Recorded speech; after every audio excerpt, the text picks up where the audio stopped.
पहले तो ये जानना पड़ेगा कि टू वेरिएबल्स का मतलब क्या। देखिए टू वेरिएबल्स का मतलब ये होता है के मैप आप कब बनाएंगे। के मैप आप तब बनाएंगे जब आपको कोई बूलियन अलजेब्रा दिया रहे या फिर कोई बूलियन एक्सप्रेशन दिया हुआ है, उसको सिंप्लीफाई करने के लिए कहा जाए, तो उस एक्सप्रेशन में टू वेरिएबल होगा।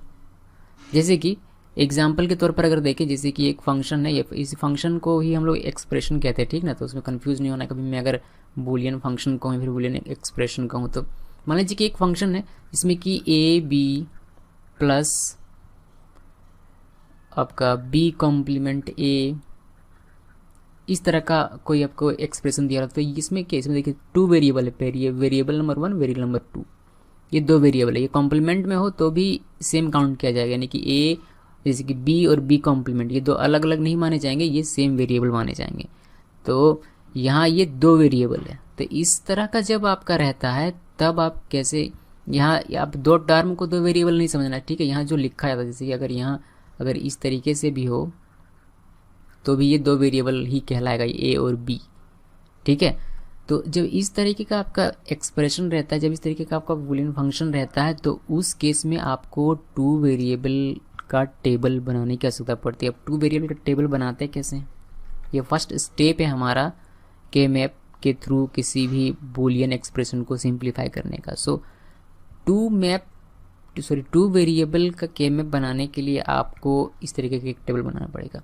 हम लोग कैसे पता लगाएंगे कि किसमें कितना कॉलम और कितना रो होना चाहिए। देखिए इसको कॉलम और रो की वजह इसको सेल कहा जाता है। ये पहला सेल हो गया, दूसरा सेल है, तीसरा सेल, ये चौथा सेल, ठीक है। तो हम लोग इसमें सेल का पता लगाते हैं।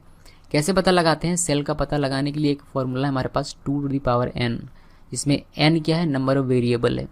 तो इसमें नंबर ऑफ वेरिएबल कितने हैं, 2 है, तो 2 हो गया, और यहाँ आपका आ जाएगा 4। चूँकि यहाँ आपका 4 आया है, इसीलिए हम लोग कह सकते हैं कि टू वेरिएबल्स के मैप का टेबल बनाने के लिए आपको 4 सेल की आवश्यकता पड़ेगी, जिससे कि हम यहाँ देख पाएंगे कि 1 2 3 4 सेल हमारे पास है, ठीक है। टेबल कैसे बनाना है, देखिए इस तरीके से 4 सेल वाला एक टेबल आपको बनाना है। देन यहाँ आपको लिखना है ए और बी, बिकॉज ए और बी हमारे दो वेरिएबल्स हैं, ठीक है। उसके बाद यहाँ आपको लिखना है 0 देन 1, यहाँ आपको लिखना है 0 देन 1। ये आपको थोड़ा सा याद रखना पड़ेगा, ठीक है, कि क्या कैसे लिखना है। अब यहाँ हम लोग फिल करते हैं। फिल कैसे करते हैं, ये देखिए फिल करने का मतलब यहाँ और यहाँ इन दोनों को देखना है। यहाँ से ये 0 और यहाँ से ये 0, उसके बाद यहाँ से ये 0, देन यहाँ से ये 0, देन यहाँ से ये 1, ठीक है। फिर यहाँ से ये 1, देन यहाँ से ये 0, फिर यहाँ से ये 1 और यहाँ से ये 1, ठीक है। देखिए इसको सिस्टमेटिक ढंग से लिखना है। यहाँ से जो आता है इसको पहले लिखना है, यहाँ से जो आता है उसके बाद में लिखना है। फिर यहाँ से जो आया इसको पहले लिखा गया, फिर यहाँ से जो आया उसके बाद लिखा गया, फिर यहाँ से जो आया इसको पहले, यहाँ से जो आया उसके बाद, फिर यहाँ से जो आया उसको पहले उसके बाद। इसको आप फ्लिप नहीं करनी, यहाँ आप 1 0 नहीं लिख सकते, वरना गलत हो जाएगा, ठीक है। सो इस तरीके से आप टू वेरिएबल के लिए के मैप का टेबल बनाते हैं। इसके अलावा एक और तरीका है टेबल बनाने का। सेम सेल्स तो सेम होंगे, इतने ही सेल होने वाले हैं, लेकिन इसमें आप ए और बी ये भी सेम होगा, यहाँ भी 0 1 होगा और यहाँ भी 0 1 होगा, ये सारी चीज़ सेम होती है। बट यहाँ आपने बाइनरी लिखा हो, ये हम लोग क्या लिख रहे हैं, हम लोग बाइनरी लिख रहे हैं।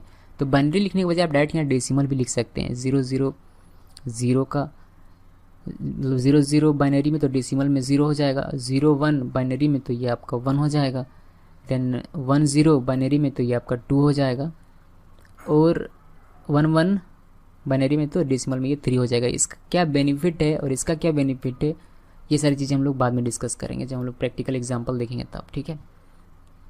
सो ये दो तरीका है।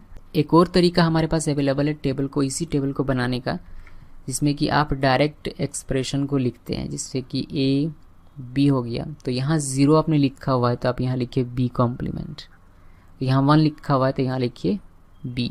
इस तरह यहाँ से यहाँ ए है, देखिए यहाँ बी लिखा हो तो ये पूरा इधर बी है, ये ए लिखा हो तो इधर पूरा ये ए है, ठीक है। तो ए कॉम्प्लीमेंट क्यों, क्योंकि यहाँ 0 था तो ए कॉम्प्लीमेंट, और यहाँ ए, ठीक है। अब इसको फिल कर सकते हैं आप इस तरीके से, ए कॉम्प्लीमेंट बी कॉम्प्लीमेंट, इसके बाद A complement B, then A B complement A B, ठीक है। इस तरीके से आप फिल कर सकते हैं कि ये तीनों ही टेबल, ये टेबल ये टेबल और ये टेबल, तीनों ही टेबल टू वेरिएबल्स के टेबल हैं और तीनों ही इक्वल हैं, तीनों में कोई डिफरेंस आपको देखने को नहीं मिलेगा। आप किसी भी एक टेबल का यूज़ करके इसको सिंप्लीफाई कर सकते हैं, कोई फ़र्क नहीं पड़ता। लेकिन हाँ, कुछ कंडीशन होते हैं जब आप इस टेबल का यूज़ कर सकते हैं और इन दोनों टेबल का यूज़ नहीं कर सकते हैं। कुछ कंडीशन होते हैं जब आप इस टेबल का यूज़ कर सकते हैं, इन दोनों टेबल का यूज़ नहीं कर सकते। कुछ कंडीशन होते हैं जहाँ आप इस टेबल का यूज़ कर सकते हैं लेकिन इन दोनों टेबल का यूज़ नहीं कर सकते। इसीलिए मैंने आपको तीनों टेबल दिखाया, जिससे कि आपको तीनों पता रहेगा। तो जब भी जिस चीज़ की रिक्वायरमेंट होगी आप उस टेबल का यूज़ करके अपने एक्सप्रेशन को सिंप्लीफाई कर पाएंगे। सो इस वीडियो में हम लोगों ने सिर्फ इतना देखा कि 2 वेरिएबल्स का जब आपका एक्सप्रेशन रहेगा तो उसका के मैप का टेबल किस तरीके से बनाना, ये पहला स्टेप है हमारा। ठीक है,